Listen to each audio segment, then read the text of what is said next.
31শে December রাত্রি, পৃথিবীর বুকে এক কালো অধ্যায়ের নাম। এ রাতকে কেন্দ্র করে পুরো বিশ্ব যেন পাপাচারের এক অশ্লীল জগতে প্রবেশ করে। রাত 12টা বেজে ওঠার সাথে সাথে আতশবাজির বিকট আওয়াজে কেঁপে ওঠে পুরো দেশ।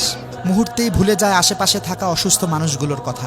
2022 সালে আতশবাজির বিকট আওয়াজে প্রাণ হারায় 4 মাস বয়সী ছোট্ট শিশু উমায়ের। ফানুস উড়াতে গিয়ে রাজধানীর বিভিন্ন জায়গায় অগ্নিকাণ্ডের ঘটনা নতুন নয়। অসংখ্য অগণিত পাখি ঝাঁকে ঝাঁকে মরে পড়ে থাকে রাস্তায় রাস্তায়। কে নেবে এর দায়? গল্পটা এখানেই শেষ নয়। সেই সাথে শুরু হয় বিয়ার, হুইস্কি, ফেন্সিডিল, আফিম, হেরোইন, ইয়াবা, গাঁজাসহ বিভিন্ন মাদক দ্রব্য সেবনের মহা উৎসব। বিভিন্ন ক্লাব ও দেশের অভিজাত হোটেলগুলোতে চলে নিষিদ্ধ পল্লীর নগ্ন মহড়া। উঠতি বয়সের তথাকথিত বহু আধুনিক তরুণ তরুণীরা লিপ্ত থাকে অবৈধ কর্মকাণ্ডে। জাস্ট এনজয় করতে গিয়ে সম্ভ্রান্ত ঘরের অনেক তরুণী নেশায় বুঁদ হয়ে সম্ভ্রম বিলিয়ে দেয় জাস্ট ফ্রেন্ড নামক হায়নাদের কাছে।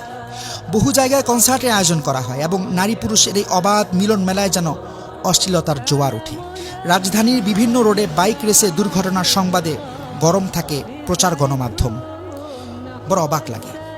প্রতিবাদ তো দূরের কথা, কথিত সুশীল সমাজ তখন মুখে কুলুপ এঁটে বসে থাকে। নিষিদ্ধ অ্যালকোহলের লট ঠেকাতে আইন শৃঙ্খলা বাহিনীকে চরম হিমশিম খেতে হয়। একজন মুসলিম হিসেবে কি ভেবে দেখেছি এ জাতীয় বস্তাপচা নোংরা সংস্কৃতি কি আমাদের পক্ষে শোভা পায়? ইসলাম তো বটেই, এমনকি একজন সুস্থ বিবেকমান কোনো ব্যক্তিও এই জাতীয় চরিত্র বিধ্বংসী উদযাপনকে মোটেও সমর্থন করতে পারে না। সত্যি কথা বলতে কি জানেন, এই ঘৃণ্য সংস্কৃতি আমাদের নয়। তাই আসুন পশ্চিমা এই অপসংস্কৃতির বিষাক্ত ছোবল থেকে নিজে সতর্ক হই, অন্যকেও সতর্ক করি। ساهمتم في نشر خير مثل سحاب